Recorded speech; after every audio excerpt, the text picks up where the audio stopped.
I want to bring in now Hugh Hewitt, host of the Hugh Hewitt Show. Hugh, good evening. First, Hey, before we play the response, do you think that this is going to have any impact? That was Phil's last response on his campaign. Oh, absolutely. I'm a big believer in momentum in sports and in politics. I'm wearing my Browns jersey tonight because of the convention in Cleveland, and I'm a Browns fan. But I also wanted to make the point that momentum matters a lot. And what happened on Jake's show yesterday is what in politics we would call a game changer, equivalent to Mitt Romney's 47% comment 4 years ago, equivalent to Gerald Ford's comment in 1976 that Poland was free. As bad, much worse actually than Hillary Clinton saying, wipe my surfer, you mean like with a cloth, or that she was broke when she left the White House. Gaffes are terrible things, but a gaffe about race, when you're offered 3 chances to denounce David Duke and the KKK, and you miss 3 times when you've done it the day before and you do it the day after, is a fundamental issue now going forward. And I had Ted Cruz on my show tonight. You had Marco Rubio earlier. They both have jumped on this, and they're not going to let it go. Imagine what the Democrats will do with this audio tape. So I think Donald Trump now faces a double challenge. He's got to meet expectations tomorrow, probably sweep every state except Texas, or it'll be considered a bad night for him. Hugh, and let's hang on here, because I want to talk about this more, and I'm going to let you talk, but I want to play the moment first, so that our viewers are very aware of what we're talking about, and then you can continue on. But he has said that he had trouble with his earpiece, but I want to play this because this is him, and I think he repeats the question, but here it is on Jake's show.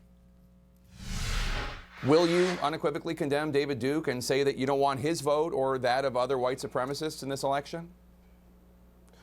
Well, just so you understand, I don't know anything about David Duke, okay? I don't know anything about what you're even talking about with white supremacy or white supremacists. So I don't know. I mean, I don't know, did he endorse me or what's going on? Because, you know, I know nothing about David Duke. I know nothing about white supremacists. And so you're asking me a question that I'm supposed to be talking about people that I know nothing about.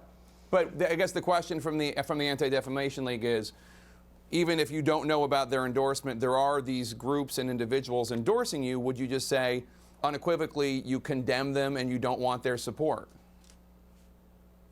Well, I have to look at the group. I mean, I don't know what group you're talking about. You wouldn't want me to condemn a group that I know nothing about. I have to look. If you would send me a list of the groups, I will do research on them, and certainly I would disavow if I thought there was something wrong.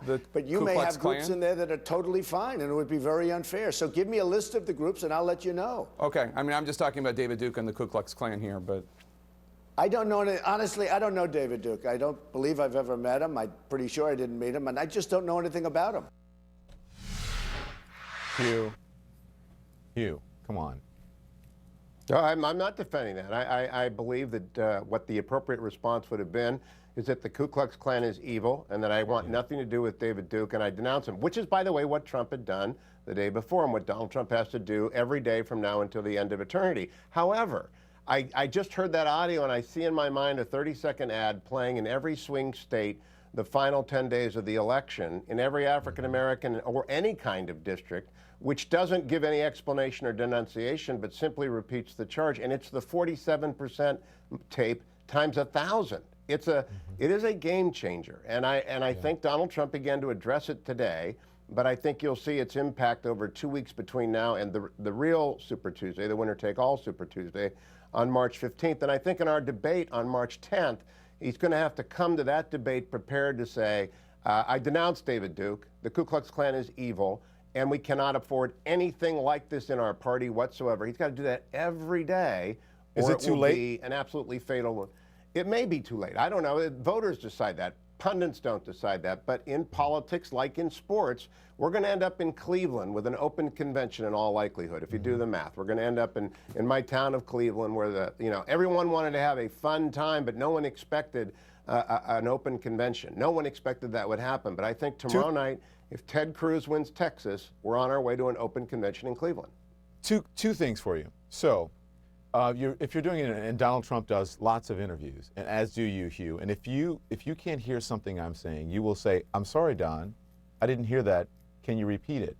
And then, as Donald Trump, you would repeat the question back to me to make sure you got it, as he did. He repeated Jake's question back to him. Jake understood it. And the other thing is, anything to do, and I think you were making this point, anything to do with the KKK, the rational response from anyone who is running for office, for anyone would be, I don't know about this particular group, but anything that has to do with the KKK, I disavow it. And you know what? I don't want your vote. That is the rational, that seems to be the rational question, or answer, I should say. I've tripped over my tongue so many times. I'm never going to criticize someone for tripping over their tongue. And he might not, best case, he might not have heard the KKK part, but he repeated back David Duke. He repeated it back twice. And so the audio, you know, a trial lawyer, and I've got lots of partners who are trial lawyers, I'm not now nor have I ever been a trial lawyer, would play that as an admission against interest in that you are repeating back the name you say you cannot hear. Right. So maybe he didn't recognize it, but I'm just thinking of the audio, Don. That makes for the most devastating. It's just like the Mitt Romney 47% ad. He could talk, explain it all away as much as you want, but this is 1,000 times worse than that. So I think it will have, you know how Marco Rubio's repetition in the debate in New Hampshire hurt him badly? Yep. This has that kind of effect on Donald Trump, although I don't think it'll show up. So if it shows up as quickly as tomorrow, that will be truly evidence that the momentum stalled and shifted. But I think 2 weeks from now is when it will sink in. And I already saw one super PAC ad up hitting out. There's also another story tonight, Donald. Yeah, I want to talk about that. You're talking about this attack by Ted Cruz today. I want your reaction to this, the New York Times story. Look at this. And I will say, there was a very disturbing story that broke today. That apparently there is a secret tape that the New York Times editorial board has of Donald Trump saying that he doesn't believe what he's saying on immigration, that all of his promises to secure the border are not real, and if he's president, he doesn't intend to do what he said. Now, that's been reported. The New York Times apparently has this on tape, but it was an off-the-record tape. And so the New York Times has said they will not release the tape unless Donald gives them permission to do so. I call on Donald, ask the New York Times to release the tape, and do so today before the Super Tuesday primary. They're one of two instances.